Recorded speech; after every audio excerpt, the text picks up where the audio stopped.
कहानी की शुरुआत में हम साशा नाम की लड़की को देखते हैं जो एक टेंट के अंदर अपनी उंगलियों पर लगे गहरे घावों पर गोंद लगा रही होती है। उसकी उंगलियां पूरी तरह छिल चुकी थीं, लेकिन उसके चेहरे पर दर्द से ज्यादा जिद दिखाई दे रही थी। कुछ ही देर बाद वो टेंट के बाहर झांकती है और पता चलता है कि उनका छोटा सा टेंट नॉर्वे के एक खतरनाक पहाड़ की दीवार से हवा में लटका हुआ है। जैसे ही उसका बॉयफ्रेंड टॉमी जागता है, साशा तुरंत उससे कहती है कि वो दोबारा चढ़ाई शुरू करना चाहती है। इसके बाद दोनों फिर से पहाड़ पर चढ़ना शुरू कर देते हैं। उनकी पकड़, संतुलन और तकनीक देखकर साफ पता चलता है कि वो काफी अनुभवी क्लाइंबर्स हैं। चढ़ाई के दौरान कभी वो रुककर थोड़ा खाना खाते हैं, कभी खुशी से चिल्लाते हैं और बीच बीच में एक दूसरे को प्यार से किस भी कर लेते हैं। लेकिन कुछ देर बाद जब वो लगभग पहाड़ की चोटी तक पहुंचने वाले होते हैं, तभी साशा का पैर फिसल जाता है। वो अचानक नीचे गिरने लगती है, लेकिन रस्सियां उसे बचा लेती हैं। फिर भी साशा बेहद गुस्से में आ जाती है, क्योंकि वो हर बार इसी जगह आकर असफल हो जाती थी। टॉमी उसे शांत रहने के लिए कहता है, लेकिन साशा हार मानने को तैयार नहीं होती। वो बार बार कोशिश करती है, मगर हर बार आगे बढ़ने में नाकाम रहती है। उधर आसमान धीरे धीरे काला होने लगता है और मौसम तेजी से खराब होने लगता है। ये देखकर टॉमी उसे समझाता है कि अब रुक जाना चाहिए और कल फिर से कोशिश करेंगे। रात में टेंट के अंदर टॉमी गंभीर होकर कहता है कि शायद अब उसके अंदर ज्यादा यात्राएं बाकी नहीं बची हैं। वो साशा की लापरवाही को लेकर भी चिंतित था। टॉमी मजाक करते हुए अपना लकी कंपास दिखाता है और कहता है कि उसका कंपास भी यही कह रहा है, लेकिन साशा हंसते हुए उसके हाथ से कंपास नीचे गिरा देती है। जब टॉमी कहता है कि उसकी पीठ में दर्द हो रहा है, तो साशा मजाक में उसे हल्का मुक्का मार देती है। आखिरकार दोनों फैसला करते हैं कि तूफान खत्म होने तक यहाँ से लौट जाना ही बेहतर होगा। तेज हवाओं के कारण ऊपर से लगातार पत्थर और बर्फ गिर रहे होते हैं, इसलिए दोनों पहाड़ की दीवार से चिपककर और सिर झुकाकर धीरे धीरे आगे बढ़ने लगते हैं। टॉमी कहता है कि उन्हें नीचे वाली चट्टान पर थोड़ा आराम करना चाहिए। इसी वजह से साशा सबसे पहले नीचे उतरने लगती है। अचानक ऊपर से पहले से भी बड़े पत्थर गिरने लगते हैं। तभी एक भारी पत्थर सीधे टॉमी को जाकर लगता है। जोरदार चोट लगते ही टॉमी अपना संतुलन खो देता है और नीचे चट्टान से टकरा जाता है। टक्कर इतनी भयानक होती है कि उसका सिर फूट जाता है। अब वो बेहोश हालत में सिर्फ रस्सी के सहारे हवा में लटक रहा होता है। साशा घबराकर रस्सी को कसकर पकड़ लेती है, क्योंकि अगर उसने उसे छोड़ दिया तो वो खुद भी नीचे गिर सकती थी। वो लगातार टॉमी को आवाज देती रहती है, टॉमी उठो प्लीज, लेकिन टॉमी की तरफ से कोई जवाब नहीं आता।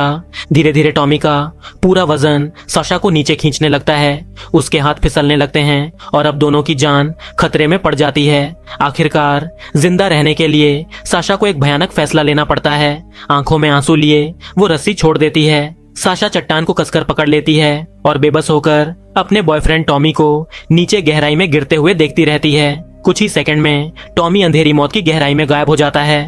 5 महीने बाद ऑस्ट्रेलिया के एक सुनसान रेगिस्तान में साशा अकेले गाड़ी चला रही होती है। अचानक उसका जीपीएस सिग्नल खो देता है। तब वो टॉमी का लकी कंपास निकालती है और उसी की मदद से सही रास्ता ढूंढने लगती है। रात होने पर साशा एक चट्टान के पास कैंप लगाती है। अकेले बैठी हुई वो टॉमी की सिखाई हुई बातें याद करने लगती है। अगली सुबह वो आखिरकार वॉन्डरिंग नेशनल पार्क पहुंच जाती है। वहां रिसेप्शन पर रुककर वो कुछ ब्रोचर्स देखने लगती है।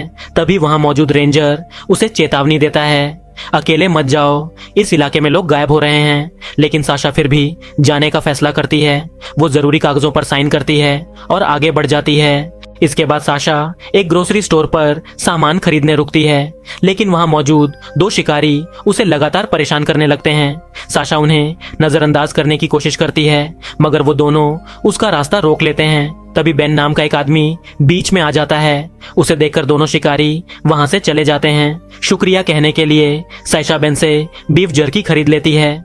पार्किंग लॉट में उसे पता चलता है कि उसका जीपीएस अब भी काम नहीं कर रहा, इसलिए वो बेन से ग्रैंड अल्नेरोस पहुंचने का रास्ता पूछती है।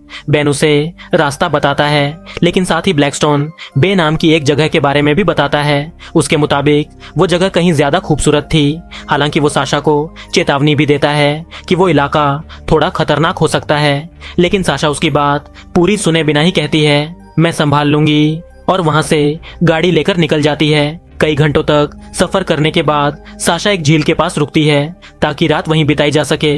लेकिन तभी दो गाड़ियां आकर उसके पास रुकती हैं। साशा चिढ़ जाती है क्योंकि वो वहीं शिकारी थे। उनका कुत्ता लगातार उस पर भौंकने लगता है, जबकि दोनों आदमी अपने शिकार किए हुए हिरण को संभाल रहे होते हैं। साशा तुरंत अपना सामान उठाती है और जाकर अपनी कार में बैठ जाती है। तभी उन आदमियों में से एक उसकी विंडो पर नॉक करता है, लेकिन साशा उसे पूरी तरह नजरअंदाज कर देती है। कुछ देर बाद वो आदमी वापस चला जाता है। खुशकिस्मती से रात के बीच में ही वो शिकारी वहां से निकल जाते हैं और साशा आखिरकार चैन से सो पाती है। अगली सुबह साशा अपनी कायाक लेकर नदी में उतर जाती है। तेज बहाव उसकी नाव को कई बार हिलाता है, लेकिन वो इस काम में माहिर होती है, इसीलिए बिना डरे आगे बढ़ती रहती है। कुछ देर बाद उसे एक बड़ा वाटरफॉल दिखाई देता है।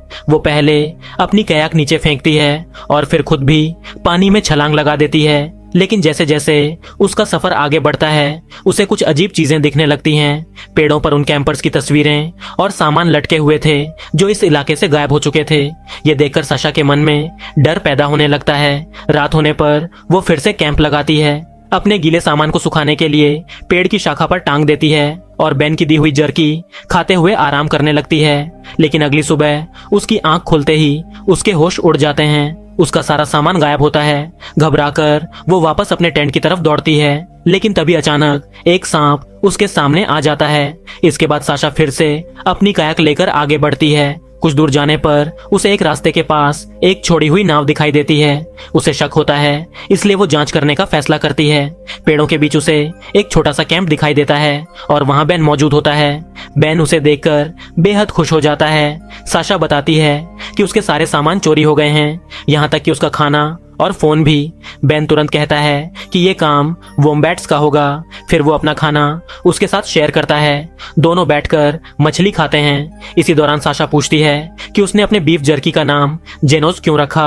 बेन हल्की मुस्कान के साथ बताता है कि वो उसकी माँ का नाम था, लेकिन अगले ही पल वो बात बदल देता है। फिर वो साशा को दिखाता है कि वो पेड़ों से पानी कैसे इकट्ठा करता है और उसे पानी भी देता है। साशा लगातार सवाल पूछती रहती है। तब बेन बताता है कि वो असल में ब्रिटेन से है और हफ्ते में कम से कम 2 बार यहाँ आता है। वो कहता है कि बचपन में उसकी माँ उसे यहाँ लाई थी और तभी से उसे इस जगह से प्यार हो गया। जब साशा बताती है कि अब उसने माउंटेन्स छोड़कर रिवर्स एक्सप्लोर करना शुरू कर दिया है, तो बेन अंदाजा लगा लेता है कि शायद उसका ब्रेकअप हुआ है। साशा तुरंत इस बात से इनकार कर देती है, लेकिन असली वजह नहीं बताती। फिर वो हंटर्स के साथ हुई दूसरी मुलाकात के बारे में बताती है।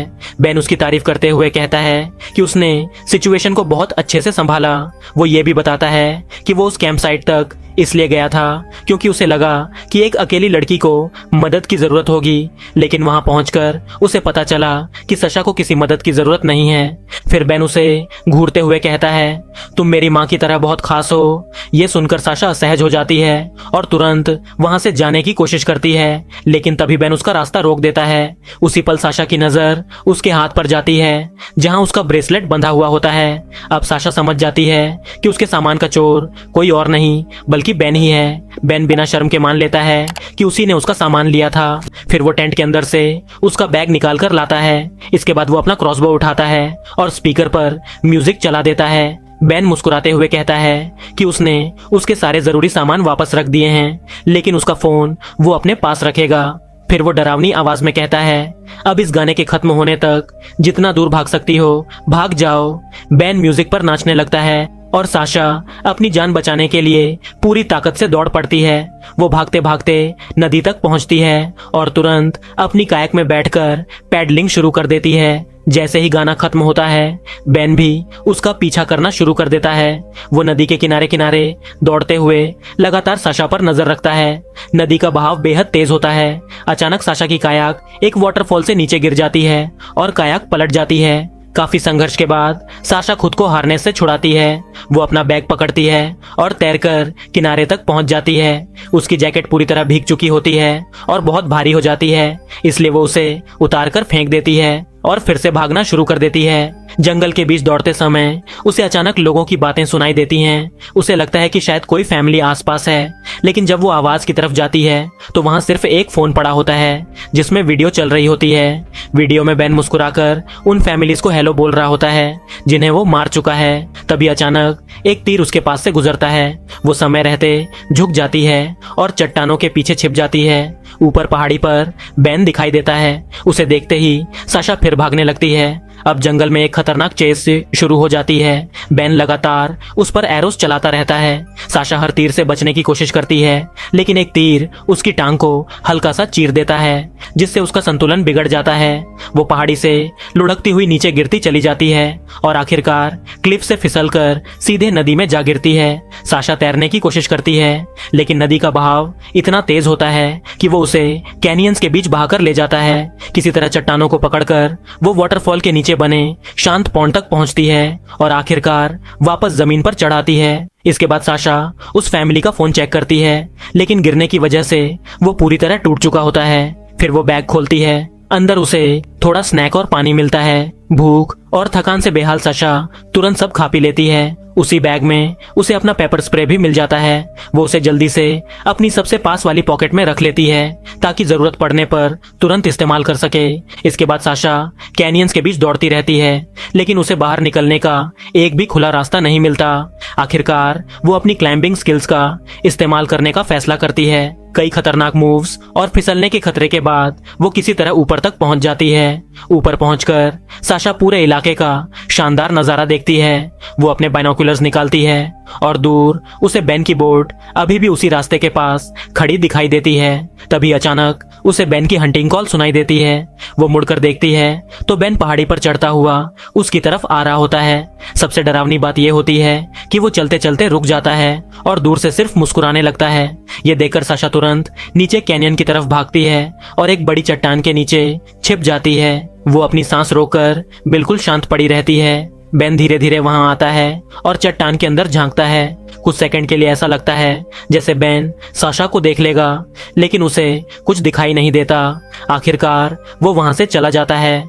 बेन के जाते ही साशा बाहर निकलती है और फिर से भागना शुरू कर देती है। कुछ देर बाद जब उसे एक सुरक्षित जगह मिलती है तो वो फिर बाइनोकुलर से दूर देखने लगती है। इस बार उसे बेन अपनी बोट के पास दिखाई देता है। वो आराम से म्यूजिक सुन रहा होता है और बिना कपड़ों के बार बार पानी में कूद रहा होता है। साशा ये मौका देखकर एक रिस्की प्लान बनाती है। वो भी धीरे से नदी में उतर जाती है और बहुत सावधानी से पानी के अंदर तैरते हुए बोट तक पहुंचने लगती है। आखिरकार वो बोट के पीछे छिप जाती है। वो चुपचाप उसकी रोप खोलने की कोशिश करती है, लेकिन रोप बहुत कसकर बंधी होती है। फिर साशा रोप के दूसरे सिरे तक पहुंचने की कोशिश करती है, लेकिन तभी उसका पैर अचानक एक बियर ट्रैप पर पड़ जाता है। लोहे का जाल उसके पैर को जोर से जकड़ लेता है। दर्द से साशा जोर से चीख पड़ती है और उसी के साथ नीचे गिर जाती है। उसकी चीख सुनते ही बेन चौकन्ना हो जाता है। वो जल्दी जल्दी कपड़े पहनता है और फिर ट्रैप की चेन खींचने लगता है, लेकिन आखिरी पल में साशा अपनी पॉकेट से पेपर स्प्रे निकालती है और सीधे बेन की आंखों पर छिड़क देती है। बेन दर्द से चिल्लाने लगता है। उसकी आंखें जलने लगती हैं। घबराकर वो तुरंत पानी में कूद जाता है ताकि अपनी आंखें धो सके। साशा पूरी ताकत लगाकर चट्टान में फंसी हुई जंजीर को खींचने की कोशिश करती है, लेकिन वो हिलती तक नहीं। तभी बेन फिर से जंजीर को जोर से खींच देता है। साशा दर्द से चिल्ला उठती है। वो तुरंत अपना पेपर स्प्रे निकालने की कोशिश करती है, लेकिन बेन उससे पहले ही अपना क्रॉसबो उठा लेता है और उसे निशाना बनाकर पेपर स्प्रे नीचे फेंकने पर मजबूर कर देता है। इसके बाद बेन साशा को जाल से आजाद कर देता है। वो साशा के दोनों हाथों को रस्सियों से बांधकर पेड़ पर लटका देता है। फिर शांत आवाज में कहता है कि ये शिकार एक रस्म है, यानी एक रिचुअल। कुछ देर बाद बेन जंगल से फल और जड़ी बूटियां लाकर इकट्ठा करता है और साशा को खाने के लिए देता है, लेकिन साशा ना चाहते हुए भी थोड़ा बहुत खा लेती है। उसका रवैया देखकर बेन चिढ़ जाता है और उसे सजा देने के लिए जंजीर को जोर से खींचता है, जिससे साशा को बहुत ज्यादा दर्द होता है। जैसे ही रात होती है तो मौसम खराब हो जाता है और बारिश शुरू हो जाती है।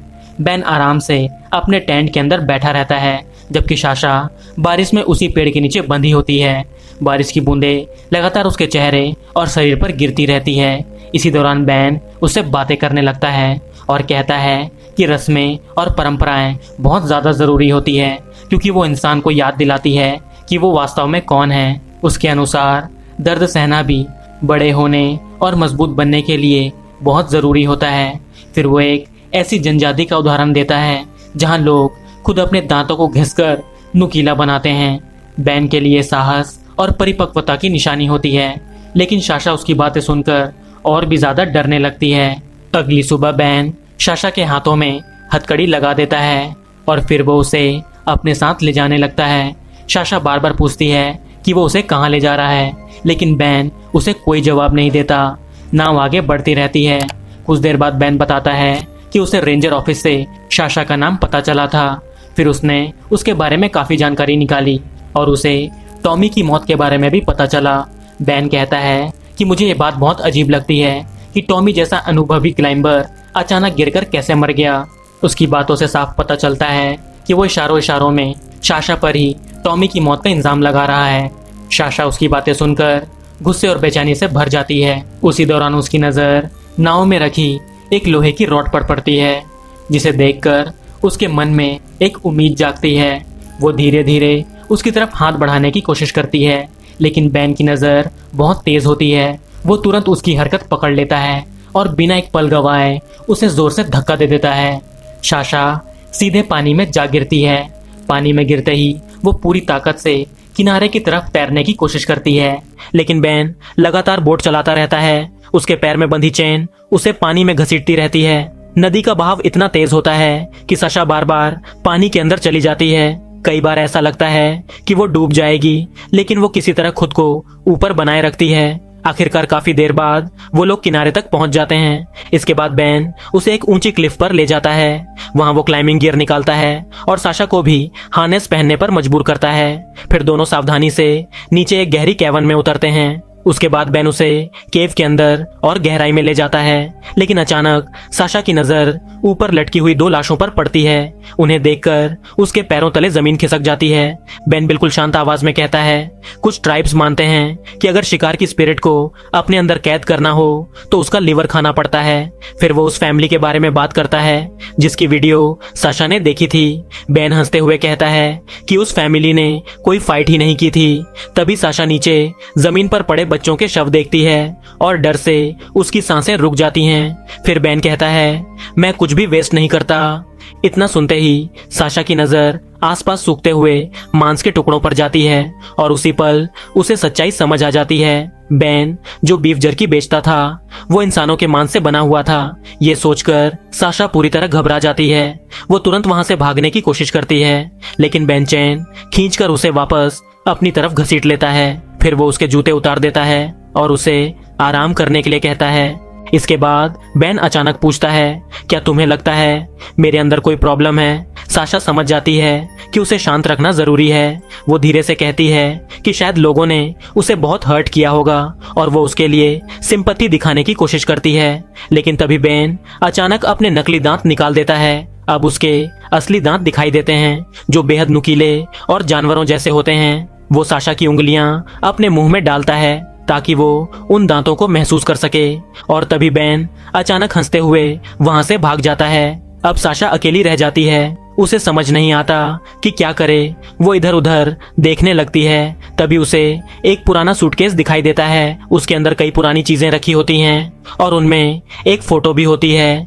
जिसमें छोटा सा बैन अपनी माँ के साथ खड़ा होता है। उसी समय बैन वापस लौट आता है। वो साशा को पकड़कर केव के और अंदर ले जाता है जहाँ एक अजीब सा कॉन्ट्रैप्शन लगा होता है। बैन उसी मशीन की मदद से साशा को उसके हाथों से ऊपर लटका देता है। फिर वो एक बड़ा बैरल खोलता है जिसमें होममेड सॉल्ट ब्राइन भरा होता है। बैन मुस्कुराकर कहता है, ये सबसे परफेक्ट टेंडराइजर है।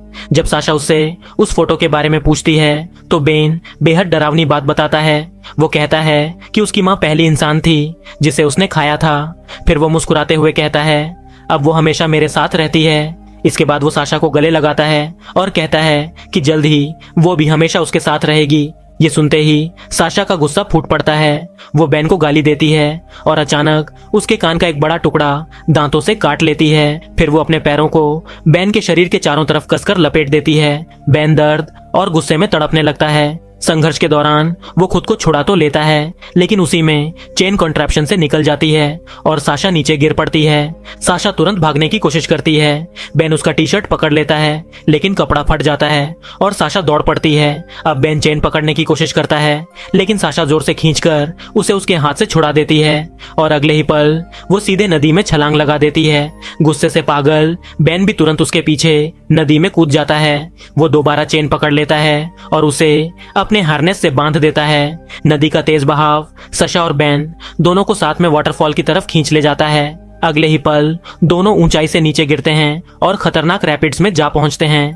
पानी के अंदर उनकी चेन एक चट्टान में फंस जाती है। कुछ सेकंड तक दोनों वहीं अटके रहते हैं, लेकिन फिर उनके शरीर का वजन चेन को छुड़ा देता है और नदी का बहाव उन्हें दोबारा बहाकर ले जाता है। इसी दौरान बेन का सिर एक पत्थर से टकरा जाता है और वो बेहोश हो जाता है। अब चेन पानी के अंदर एक शाखा में फंस जाती है। साशा तुरंत बेन के हार्नेस से चेन निकालने की कोशिश करती है, लेकिन वो उसे खोल नहीं पाती। मजबूरी में वो पूरी चेन को पकड़ती है और बेन को साथ लेकर किसी तरह पानी की सतह तक तैरकर पहुंचती है। किनारे पर आने के बाद साशा एक बड़ा पत्थर उठाती है और चेन तोड़ने की कोशिश करती है, लेकिन चेन बहुत मजबूत होती है।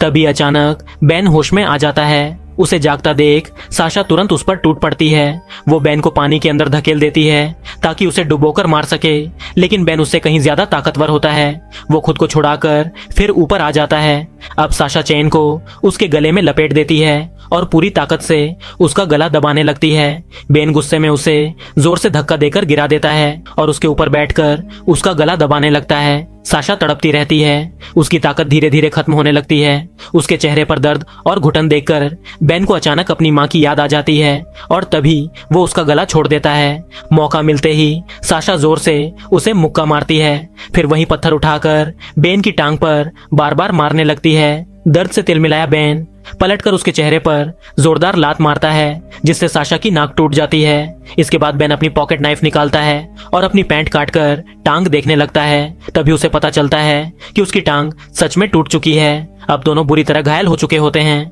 अगले कई घंटों तक वो सिर्फ रेत पर पड़े रहते हैं और दर्द सहते रहते हैं।